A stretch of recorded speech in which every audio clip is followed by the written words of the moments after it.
Rakkaat ystävät Jeesuksessa Kristuksessa, tämän illan aiheena minulla on Minä elän. Haluan käsitellä siinä tiettyjä asioita, jotka vie meitä valitettavasti pois Kristuksesta ja kuinka Jumala suuressa armossa on vetää meitä takaisin puoleensa.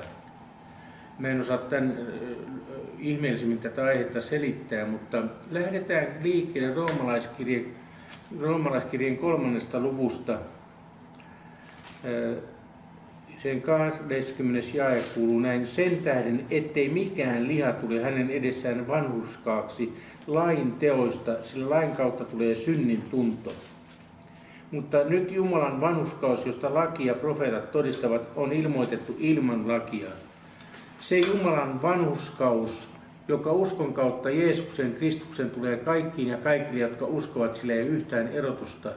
Sillä kaikki ovat syntiä tehneet, ovat Jumalan kirkkautta vailla, ja he saavat lahjaksi vanhurskauden hänen armostaan sen lunastuksen kautta, joka on Kristuksessa Jeesuksessa, jonka Jumala on asettanut armoistuimeksi uskon kautta hänen verensä osoittaaksensa vanhurskauttaan, koska hän on jättänyt rankaisematta ennen tehneet synnit. Rakas ystävä,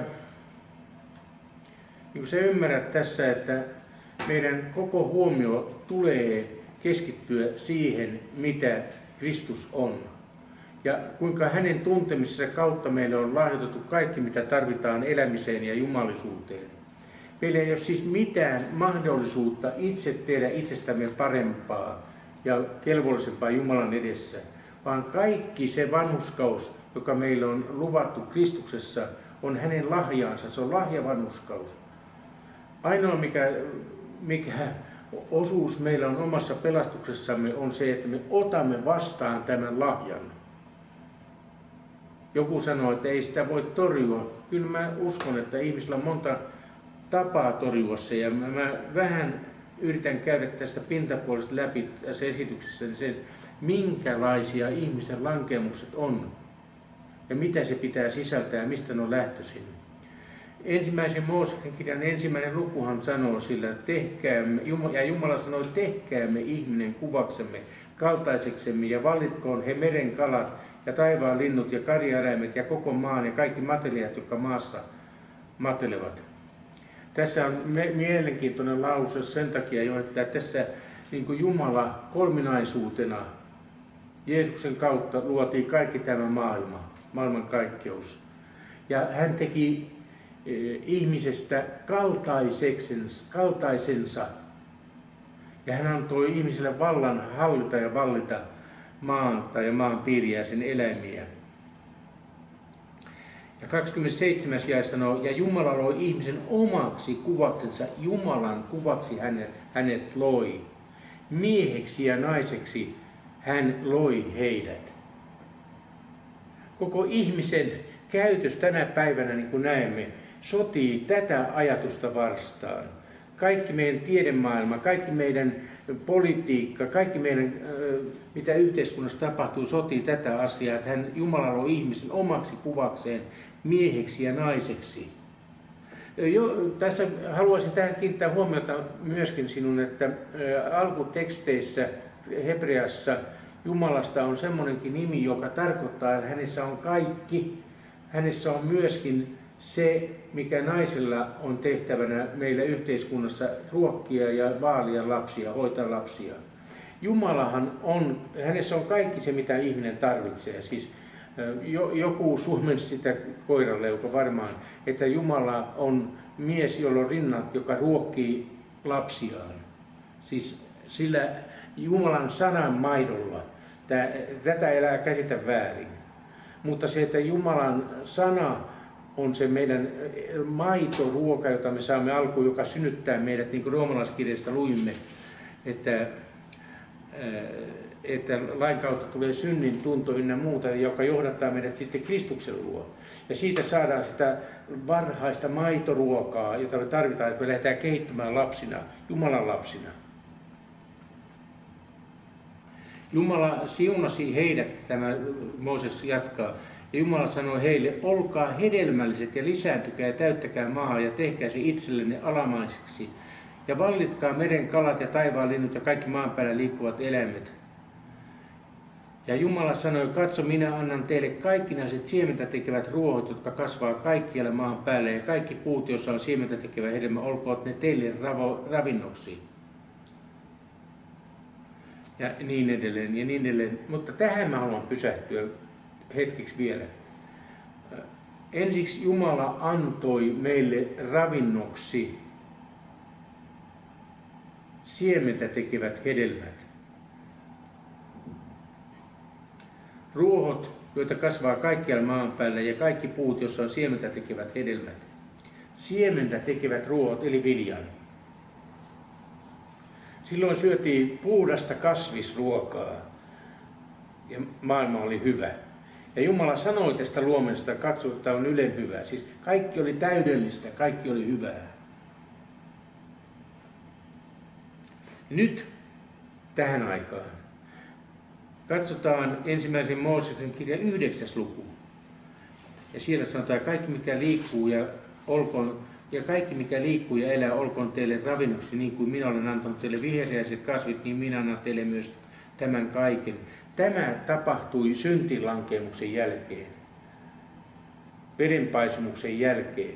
Jumala muutti suunnitelmansa, koska maapallon olosuhteet muuttui sen verran, että maasta ei ollut enää tasalämpöinen, vaan maassa valitsi nämä pohjois- ja etelänavat, ja maasta ei olisi riittänyt tarpeeksi niin sanottuja palkokasvia tai valkuaisaineita sisältäviä kasveja, niin Jumala antoi armossaan meille myöskin lihan syötäväksi.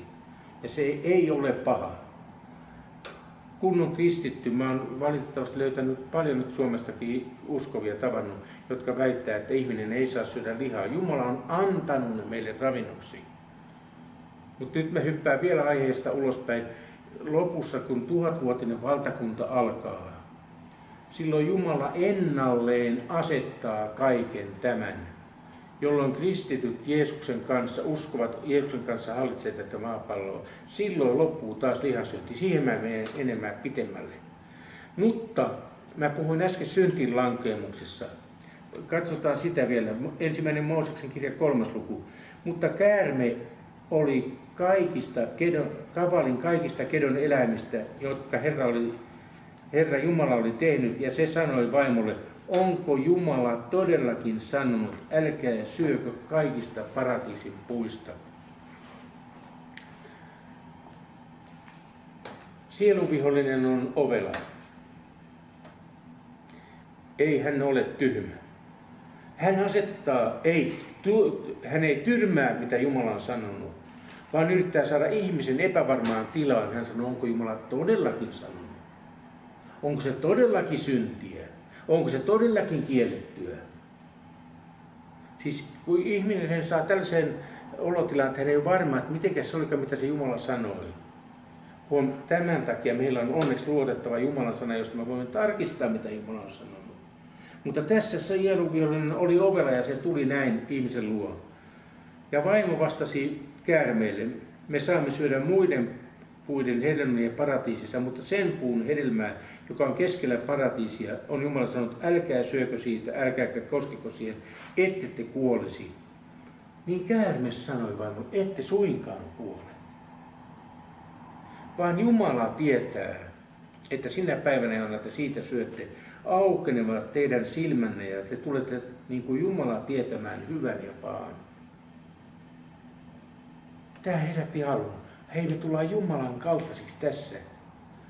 Mistä kuolemasta Jumala oli puhunut Aadamille ja Eevalle? Hän oli varoittanut iankaikkisesta kuolemasta, eli eroon Jumalasta. Mä en enempää tätä nyt selitä tätä asiaa, mutta te ymmärrätte, että ilman Jumalaa meissä me kuolemme iankaikkisesti eroon hänestä. Mutta sieluvihollinen ovella hän sanoi, että te syötte aukenevat teidän silmänne. Heräsi halu nautintoon, tietoon ja olla niin kuin Jumala. Tämähän on ihmisillä aina ollut päämääränä, tulla aina vaan korkeammalle ja korkeammalle. Ja vaimo näki, että siitä puusta oli hyvä syödä ja että se oli ihana katsella ja suloinen puu antamaan ymmärrystä. Siis himot heräsi. Näin yksinkertaisessa asiassa. Mä oon joillekin teistä joskus puhunut tästä silloin, kun mä olin pieni poikainen, 9-vuotias, 10-vuotias. Ja oli elokuu, muistan, että se oli 14. päivä ja mä ajattelin, 2 viikkoa pitäisi alkaa koulu. Ja voi miten hienoa olisi olla lomalla, miten hienoa tämä olisi, mutta toi Eeva meni ja söi siitä puusta. Miksi se meni tekemään noin pikkujutun, että olisihan se voinut olla syömättä. Ja mä menin sitten, meillä oli sellainen paritalo, mä menin sinne seinustalle ottamaan aurinkoa ja siinä meidän talon seinustalla oli sellainen kaunis omenapuu. Isä oli tuonut sen, se oli jotain venäläistä alkuperää, jalostettu laji, kun hän harrasti myöskin puutarhahoitoa isoisäni. Ja isoisä oli sanonut mulle siitä, että älä ota tuosta puusta, että katsotaan minkälainen hedelmä siihen kypsyy, ja kun hän on sen jalostanut tälleen ja hän on nähnyt paljon vaivaa. Mutta jos tippuu omenoita tuonne puun alle, niin ne saat syödä, mutta älä tästä ota. Kun aurinko paistoi ihanasti ja minä syytin siinä Eevaa, että hän teki synniä, minun pitää kärsiä mennä kouluun. Ja mä katselin sitä kaunista omenaa, se oli ihana näköinen. Se oikein oli mehukkaan näköinen. Ja eikös mitään, niin minä menin ja otin ja söin. Loppu on sitten Jumalan käsissä. Illalla kun piti käydä nukkumaan lukea iltarukous, ei tullut mitään. Äiti oli keittiössä vielä hereillä, isä oli jossain töissä vielä. Mun oli pakko mennä äitin luo itkien. Äiti ymmärsi, mistä oli kysymys, ja mä tunnustin. Herralle sanoi, minä olen tehnyt syntiä sinua ja ihmisiä vastaan. Herra, ole mulle armollinen. Siitä alkoi tämä kilvoitus. Mutta että Jumala joutui lapsena mulle näyttämään, kuinka ihminen on altis kaikessa. Jopa siinä, että tässä kun me saadaan, niin jos me ajatellaan oikein tarkasti Jumalan lain mukaan, niin mä teen syntiä. Koska aina mulla on joku itsekäs oma pyynti ja halu.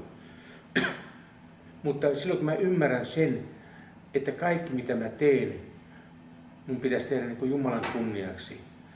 Siis ihminen ei siihen pysty. Ihminen niin helposti joku mielessäänkin lankeaa. Ja hän otti sen hedelmistä ja söi ja antoi myös miehellensä, joka oli hänen kanssaan, ja hänkin söi. Miksi mies otti? Mies olisi voinut sanoa, ei, nyt loppu tähän. Mutta miehen halu miellyttää vaimoaan oli niin suuri. Hän halusi olla mieliksi. Mistä johtuu tämänpäiväinen alennustila länsimaissa ja paljon muuallakin maailmassa? Miehet ovat hyvin, haluavat miellyttää siis naisia, niin kuin sanotaan aahapimaisia. Meillä ei ole rohkeutta sanoa, että Jumala on sanonut näin. Siitä puusta ei ole saanut syödä. Sitä ei olisi saanut tehdä. Se sotii Jumalan tahtoa vastaan. Tässä tulee esiin se ihmisen suuri ylpeys, se suuri minä. Mutta ihminen, kun nainen luotiin hänelle avuksi, mies ei uskalla olla jämäkkä tätä apua kohtaan, vaan hän haluaa miellyttää kaiken tavoin. Kyllä me tiedetään, me ostetaan vaimoillemme kaikenlaisia lahjoja, joihin edes kaikilla meillä on siihen varaa ja muuta. Mutta en mä nyt tätä tarkoita tällä, vaan sitä, että taustalla on suuri itsekäs minä. Jos me katsotaan Jesaja 14, miten sielunvihollinen on saatana, miten siitä hänestä tuli saatana. Eli Jesajas kerrotaan Luciferin lankemuksesta. Ja jakeesta 12. Kuinka olet taivaalta punonut, sinä kointähti, aamuruskon poika? Kuinka olet maahan syösty, sinä kansojen kukistaja? Sinä sanoit sydämessäsi, minä nousen taivaaseen korkeammalle Jumalan tähtiä. Minä korotan ja istun ilmestysvuorelle pohjimmaiseen Pohjolaan. Minä nousen pilvien kukkuloille, teen itseni korkeimman vertaiseksi. Ja niin edelleen. Tässä on monta asiaa nyt, mitä meidän täytyy katsoa tätä. Halutaan tulla korkeammaksi Jumalan tähtiä. Ketkä on Jumalan tähtiä? Vanhurskaat loistavat niin kuin tähdet. Hän halusi tulla paremmaksi kuin muut ihmiset. Valitettavasti monen hyvänkin saarnaajan suuri lankemus on tullut siinä, että haluaa olla parempi muita saarnaajia, haluaa olla parempi muita kristittyjä, haluaa erottua joukosta. Ei olla opittu sitä, niin kuin Jeesus sanoi, oppikaa minusta, sillä minä olen hiljainen ja nöyrä. Tässä Jeesus on meille tässäkin esimerkkinä. Nöyryys ja hiljaisuus on se yksi Jumalan olemus. Kristus, Jumalan poika. Tämä Lucifer, joka lankesi tässä, josta lankemuksessa kerrotaan, hän oli Jumalan luoma. Hän ei ollut Jumalan poika. Vaikka hänet sanotaankin aamunuskon poika, mutta siis se oli Jumalan luoma, korkea enkeliruhtinas. Mutta hänelle ei riittänyt sen, että hän oli korkea enkeliruhtinas, vaan hän halusi tulla Jumalan vertaiseksi. Eikö kaikki tässä ylpeydellä ole takana juuri tämä sama asia? Mutta sinut heitettiin alas tuonena pohjimmaiseen hautaan.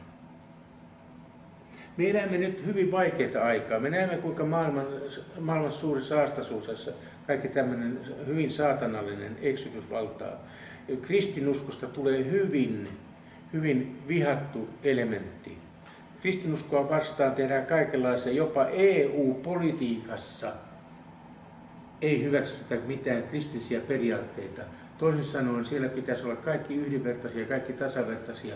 Eli se tasavertaisuus on sitä, tässä hokekulttuurissa, mikä Euroopassa ja Amerikassa kaikkialla vallitsee, sitä, että me ollaan tasavertaisia niin kauan kuin me ollaan naisille alisteisia.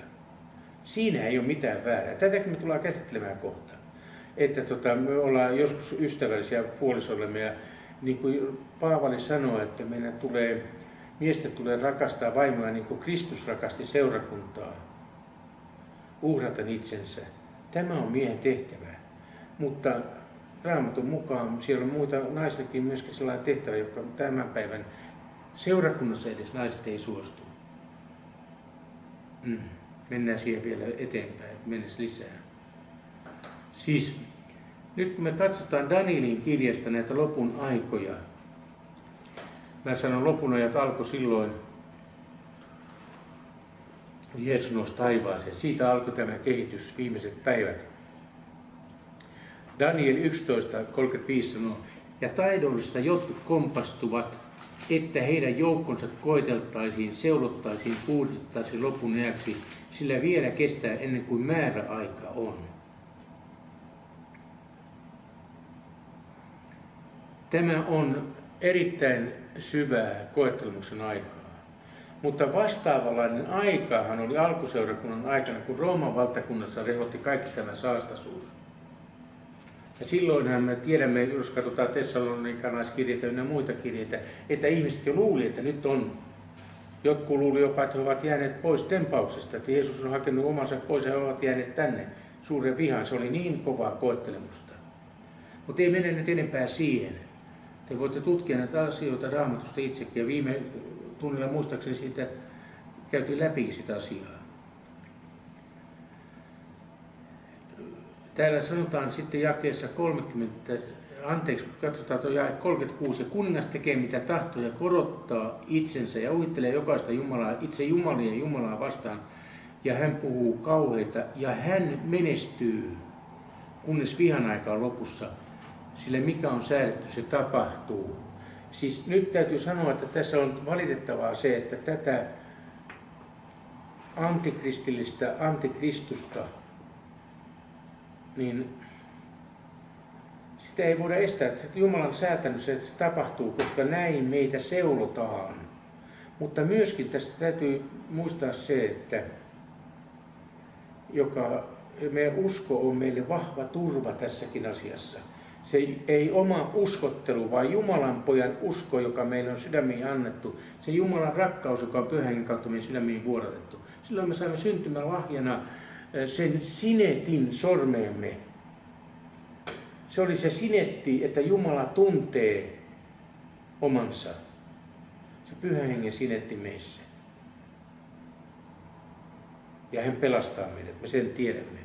Mutta katsotaan, mitä se Daniel kirjoittaa tästä asiasta, mennään eteenpäin. Millainen tämä on, tämä lopun ajan kuningas eli Antikristus. Ja hän ei välitä isänsä jumalista, eikä naisten lempijumalista, eikä hän välitä mistään muustakaan jumalasta, sillä hän uittelee niitä kaikkia. Mä tätä kerran Jerusalemissa pidin raamattutuntia täällä Jadasmoonassa ja siinä sitten yksi vähän viisaampi minua oleva juutalainen oppinut uskova tuli selittämään mulle tämän. Se puhui siitä, että tässä pitää olla hyvin tarkka tämän käännöksen kanssa, koska meidän suomenkielinen raamattu ei sano sitä niin kuin heidän hebreakielinen raamattu sanoo. Siis englannissa kuuluu, neither shall he regard the God of his fathers, nor this desire of woman, nor regard, for he shall magnify himself above all. Siis hän sanoi että minulle näin, että siis tässä puhutaan, hän ei välitä naisten rakkaudesta, ei naisten lempijumalasta, hän ei välitä naisten rakkaudesta. Miksi? Koska tämä oppinut ihminen sanoi minulle, että hän on homo. Ja hän on narsisti. Hän korottaa itsensä kaiken yläpuolelle. Hän pitää itseään Jumalaa. Niin kuin me tiedämme, jossain vaiheessa Raamattu kertoo siitä, kuinka hän menee, sanoo juutalaiset, kun silloin juutalaisille paljastui, kun hän sanoo olevansa Jumala. Tämä on nimittäin hyvin vakava ilmiö, jos nähdään minkälainen henki Antikristuksessa on. Johannes kirjoittaa kirjeissään, että monta Antikristusta on tullut. Eli samanlainen henki vallitsi Rooman valtakunnassa jo silloin. Ja tiedämme, mikä Rooman valtakunnan tuon syy oli. Valtava jumalattomuus ja saastaisuus, mikä aiheutti sen. Jopa aiheutti valtavat kristittyjen vainot, koska kristityt varoittivat tästä. Jos he eivät puhunut siitä, niin heidän esimerkkinsä oli niin voimakas. Heistä tuli selkeästi esiin se, että Jeesus on Kristus.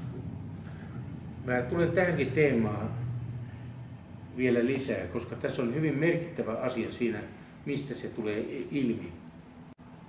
Ilman ihmisen tekemistä. Heidän kunniansa on heidän häpeänsä. Jos me katsotaan, mitä tapahtui tuolla paratiisissa, ja kun Aatami ja Eeva olivat syntiin langenneet, he huomasivat olevansa alasti. He huomasivat alastomuutensa häpeän.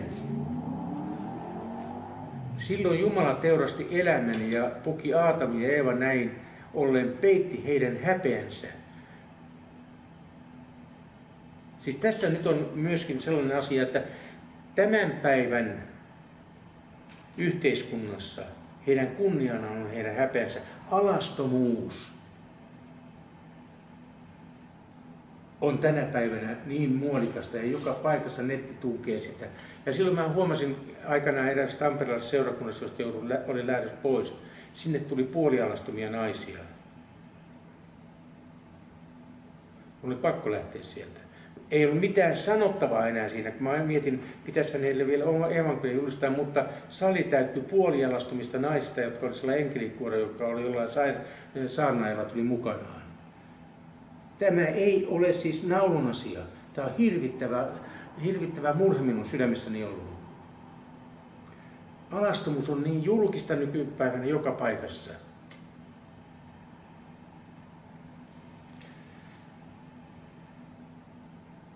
Paavalin sanoin, nyt täytyy mennä. Ja tämä otsikko tälle osuudelle on, Paavali sanoi, nainen petettiin, niin kuin me nähtiin äsken tuolta.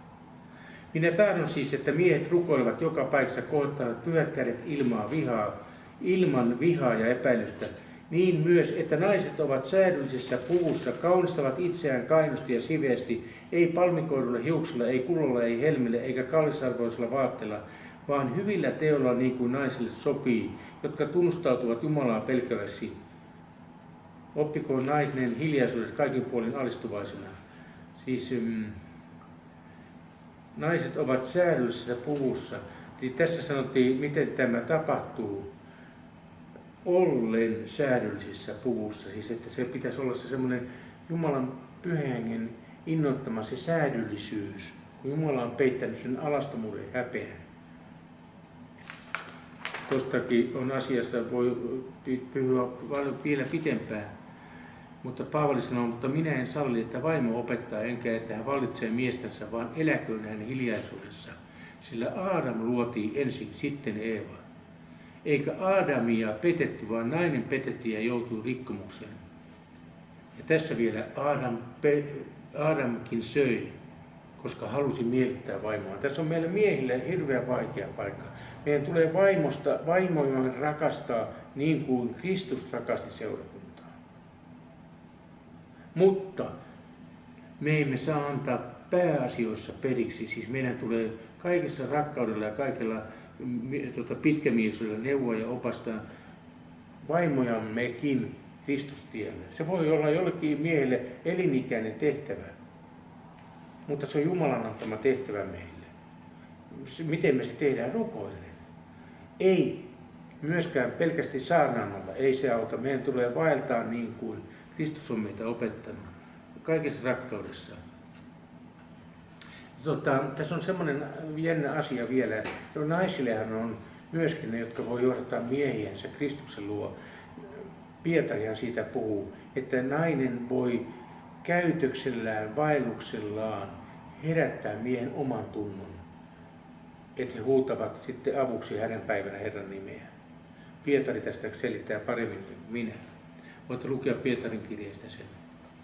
Mutta mennään edelleen tähän Paavalin kirjoitukseen. Mutta hän on pelastuva lapsen synnyttämisen kautta, jossa hän pysyy uskossa ja rakkaudessa ja pyhityksessä ynnä siveydessä. Siis tätä on käsitetty joskus väärin, ei nainen pelastu synnyttämisen kautta. Siis synnyttäminen ei naista pelasta, vaan hän pelastuu via, tai oikeastaan se on kreikassa muistaakseni dias, läpi synnyttämisenkin.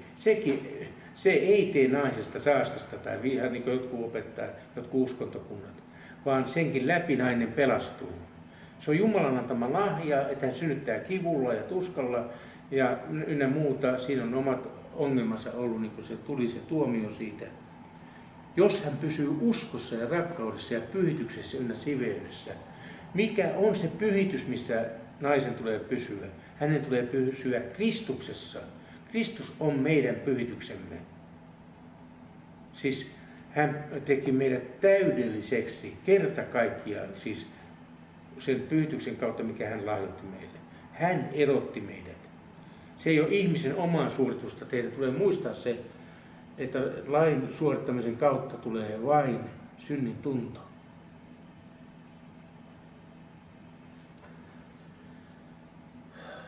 Siis sen takia mä haluan tässä vaiheessa nyt sanoa sinulle, rakas ystävä. Paavalin sanoi Roomalaiskirja 12, niin minä Jumalan armahtavan laupeuden kautta kehoitan teitä, veljet, antamaan ruumiinne eläviksi pyhäksi Jumalalle otolliseksi uhriksi. Tämä on teidän järjellinen Jumalan palveluksenne. Antamaan eläväksi uhriksi. Se on kova paikka ihmiselle, miehelle varsinkin. Ja älkää mukautuko tämän maailman ajan mukaan, vaan muuttukaa mielenne uudistuksen kautta tutkijaksenne, mikä on Jumalan tahto, mikä hyvää ja otollista ja täydellistä. Sillä sen armon kautta, mikä minulle on annettu, minä sanon teille jokaiselle, ettei tule ajatella itsestään enempää kuin ajatella sopii, vaan ajatella kohtuullisesti sen uskonmäärän mukaan, mikä Jumala on kullekin suonut. Siis me ei voida ajatella, että mä oon sitten parempi kuin tuo Jari tai Juhani tai joku muu, vaan me ollaan nöyriä ja hiljaisia sen uskon määrän mukaan, mikä meillä on. tehdä sitä, mitä Jumala on antanut lahjoja, mikä meillä on kutsumus. Kuka on katuevankelista, kuka on raamatun opettaja, kuka tekee sitä tai tekee tätä. Mutta kaikki mitä me tehdään, tulee tehdä Jumalan kunniaksi. Koska jos me vaellamme Kristuksessa, niin Jumala on edeltä käsin valmistanut ne teot, joissa me valmistamme. Ne ovat siis Jumalan tekoja, ei missään nimessä ihmisen omia tekoja. Tämä ei ole ihmisestä. Valitettavasti se tulee tällaisen saven kautta ja siinä voi olla sitten saven makua ja saven näköä. Mutta kunhan me vain kuljemme samaa tietä, mikä Kristus on meille viitottanut, Jumala näyttää, miten asiat on. Hän antaa meille ymmärrystä ja viisautta, kun me sitä häneltä anotaan. Siis muistakaa, me ollaan lain kautta kuoltu pois laista. Tämä on se pääasia. Laki on näyttänyt sen, että me emme pysty täyttämään lakia. Laki on kuolettanut meidän. Me olemme Kristuksen kanssa ristinnaulittu lain tähden. Ja nyt tullaan tämän päivän aiheeseen. Minä elän. Ei kerskaten, että minä elän, mä oon korkeampi muita, vaan Paavali sanoo, ja Galatalaiskirja 2, ja minä elän, en enää minä, vaan Kristus elää minussa. Minä ei enää saa hallita. Valitettavasti, vaikka mä olen kuinka opetan tätä ja kuinka yritän olla teille, opettaa teille justi Kristuksen jalanjäljissä, teidän tulee koetella se, onko se Jumalan sanan mukaista. Mutta minun lihallinen minä, niin mä olen joskus verrannut sitä, että vaikka mä olen Kristuksen kanssa ristinnaulittu, mutta tämä minun iso massani vetää minua pois koko ajan ristiltä. Minun suuri ekoni. Minä haluan tulla paremmaksi, haluan tulla jotain. Minä haluan saada ystäviä ja vaikutusvaltaa. Mutta mitä enemmän mä olen Kristuksessa, sitä yksinäisempi minä olen uskossani. Sitä yksinäisempi minä olen. Mutta muistakaa, Jumala ei hylkää. Jumala vihaa hylkäämistä. On ainoa yksi kerta, milloin Raamatussa puhutaan roomalaiskirjan alussa, puhutaan hylkäämisestä. Se on vakava asia. Sen takia mä rukoilen, ettei kukaan joudu siihen tilaan. Että me mennään tämän maailman ajan mukaan tässä ajassa, vaan me pysytään Kristuksessa. Ja minkä nyt elän lihassa, minun täytyy tunnustaa se, että minä elän, minun lihallinen minä. Mutta minkä me elän nyt lihassa, sen minä elän Jumalan pojan uskossa. Hänen, joka on minua rakastanut ja antanut itsensä minun edestäni. Voi, että tämä on riemullista. Tämä on aina kun tämän paikan lukee, että tässä saa iloita siitä, että hän on rakastanut minua, jota kukaan muu ei rakasta, jota kukaan muu ei välitä. Kaikki muut hylkää, vaan sinä et. Multa tuli tässä sellainen ajatus mieleen, äitini kuolemasta on ihan vähän aikaa ja hänet siunattiin tässä haudan lepoon vähän aikaa sitten. Mutta se oli, äitini kertoi, kun hän kävi kerran kuoleman porteilla sairautensa takia. Hän kertoi sen näin, että silloin hän tajusi siinä, tässä ei enää auta omat teot. Se on Jumalan armoa, jos hän pääsee perille. Yksinomaan armosta. Hänen armosta, joka on rakastanut minua. Hän uhrasi itsensä minun tähteni, minun ennen tehdyt synnit ja jälkeen tehdyt synnit. Hän oli kaikkivaltias Jumala, joka ristiinnaulittu minun edestäni ja hän vuodatti verensä minun tähteni, että minä pelastuisin, että sinä pelastuisit, että sä saisit elää iankaikkisesti, että me saisimme kerran taivaassa riemunta, että Jumala saisi olla kaikki meissä kaikissa. Silloin kun Jeesus antaa valtansa pois, joka hän on isältä saanut, hän antaa valtansa Jumalalle takaisin, että Kristus olisi kaikki meissä kaikissa. Silloin ollaan täydellisyydessä, nyt eletään vajavuudessa. Paavali kirjoittaa Filippiläiskirjassa, niinpä minä todella luen kaikki tappioksetun ylenkalliin Kristuksen Jeesuksen minun Herrani tuntemisen rinnalla. Sillä hänen tähtensä minä olen menettänyt kaikki ja pidän sen roskana, että voittaisin omakseni Kristuksen.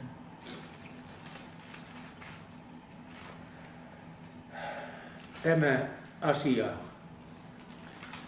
oli mulle hyvin tärkeä, kun luin tänne ja joudun käsittelemään tätä. Merkitseekö minulle raha enemmän kuin Kristus? Tiesin tiettyä asiaa, kun Jumala kutsui minua lähemmäksi, kun olin tilanteessa, jolloin toinen tie olisi saanut olla paljon vaikutusvaltaa ja kunniaa. Olisin saanut jatkaa ehkä evankelistana ja olisin saanut suuria palkkioita. Mutta toinen tie oli ristin tie. Joudun valitsemaan sen ristin tien. Silloin minä ymmärsin sen, että voin lukea Paavalin tavoin kaiken tuon tappioksi, tuon ylen kalliin Kristuksen Jeesuksen minun Herrani tuntemisen kautta. Se koulu ei ole helppo, mutta Jeesus sanoo, minun kuormani on, minun ikäni on sovelias ja minun kuormani on keveä. Se ies on minun mittojeni mukaan tehty. Ei pisaraakaan liikaa. Kuormaa ei tule pisaraakaan liikaa, vaan niin kuin minä jaksan, niin kuin minä pystyn. Ja Jumala antaa voiman ymmärtää sen. Ja Paavali jatkaa, ja minun havaittaisin olevan hänessä ja omistavan ei omaa vanhurskautta, sitä joka laista tulee, vaan sen, joka tulee Kristuksen uskon kautta, sen vanhurskauden, joka tulee Jumalasta uskon perusteella. Siis usko on vahva turva. Sen usko, joka tulee Jumalasta, se on Kristuksen Jumalan pojan usko, se on lahja vanhurskaus. Tuolla kun mä oon tuolla Eestinmaalla jonkun varran liikkunut ja näissä venäjänkielisessä ympäristössä, niin siellä mun ystäväni tulkkini sanoi, että heidän venäjänkielinen raamattu sanoo sen havainnollisempi, että minut löydettäisiin hänestä. Se on melkein sama asia havaittaisiin. Mutta tässä hän sanoi sen, kun hän tulkkasi minulle tätä, niin hän sanoi, että ensiksi tulee Kristus. Ja sitten onhan siellä Jarikin. Mutta Kristus olisi ensimmäisenä. Onhan siellä Markuskin. Mutta Kristus olisi ensimmäisenä. Sitten löydetään, ensimmäiseksi ihmiset löytäisi Kristuksen eikä ihmistä, ettei me seurattaisi ihmisiä. Paavali voi sanoa, olkaa minun seuraajana, koska minä vien teidät Kristuksen luo. Mutta sen jälkeen meissä näkyisi vain Kristus. Tunteakseni hänet ja hänen ylösnousunsa voiman ja hänen kärsimyksellisen osallisuuden. Tullessani hänen kaltaisekseen samanlaisen kuoleman kautta. Jos minä ehkä pääsen ylösnousemiseen kuolleista. Tunteakseni hänet ja sen ylösnousemisen voiman, joka vie meidät kerran perille. Mutta hänen kärsimyksensä osallisuuden. Me olemme osallisia Kristuksen kärsimyksestä. Tämä ei ole helppo tie, mutta kärsimyksen keskellä meillä on rauha ja lepo Kristuksessa. Ei tarvitse miettiä, onko mä tehnyt oikein ja näin poispäin. Mä voin sanoa, Herra, ole minulle syntisille armollinen. Herra, päästä minut pahasta, älä saata minua kiusaukseen.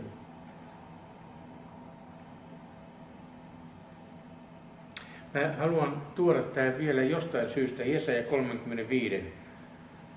Tämä sama raamatun paikka tuli myöskin mun ystävälleni tuolla Toijalassa ja sen takia musta oli iloita, että tämä on varmaan sellainen ilon paikka. Sitä sain iloita oikein. Tässä Jesaja 35 sanoo, jakeesta 1, erämaa ja hietiko iloitsee, armoa riemutsee ja kukoistaa kuin linja. Se kauniisti kukoistaa ja iloitsee ilolla ja riemulla. Sille annetaan Libanonin kunnia, Karmelin ja Saaronin ihanuus.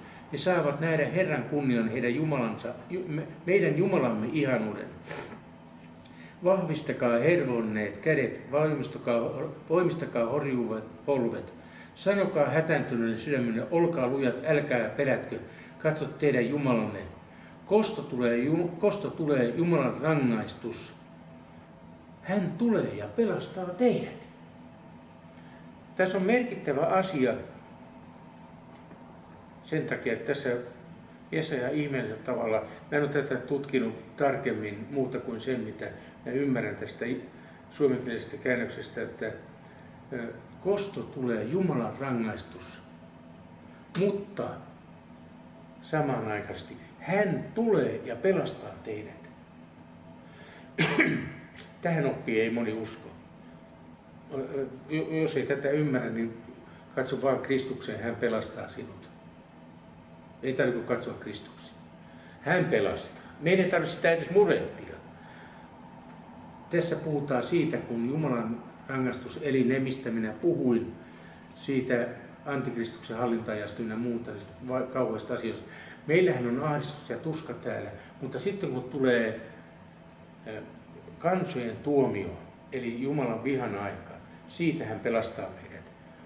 Ja sitten kohta tapahtuu se, mistä tämä Jesaja kirjoittaa, Jesaja 5. Silloin avautuvat sokeain silmät ja kuurojen korvat aukenevat. Silloin rampa hyppii niin kuin peura ja mykänkiili riemuun ratkeaa. Sillä vedet puhkeavat erämaan ja aramaan purot. Hehkuva hiekka tulee lammikoiksi ja kuiva maa vesilähteeksi. Aavikkosutten asunnossa, missä ne makaavat, kasvaa ruoko ja kaisla. Ja siellä on oleva valtatie, sen nimi on Pyhä tie. Eikä sitä kulje saastaneet. Se on heitä itsensä varten, joka sitä tietä kulkee, ei eksy, ei hullutkaan. Ei siellä ole leijonaa, eikä nouse sinne raateleva peto, ei sellaista siellä tavata. Lunastetut sitä kulkevat. Tässä puhutaan siitä 1000-vuotisesta valtakunnasta, sen ihanuudesta. Mä en lähde sitä tarkemmin selittämään, mutta meillä on luvassa jo tässä ajassa nähdä se, kun Jumala ennalleen asettaa, jos mä aluksi sanoin tuolla alkupuolella, ennalleen asettaa kaiken, kun leijonakin syö ruohoa silloin takaisin. Ja pieni lapsi leikkii siellä kyykäärmen kololla, myrkkykäärmen kololla. Niin Herran vapahdetut palaivat ja tulevat Sioniin riemuuten, päänsä päällä iankaikkinen ilo. Riemu ja ilo saavuttavat heidät, mutta murhe ja huokaus pakenee.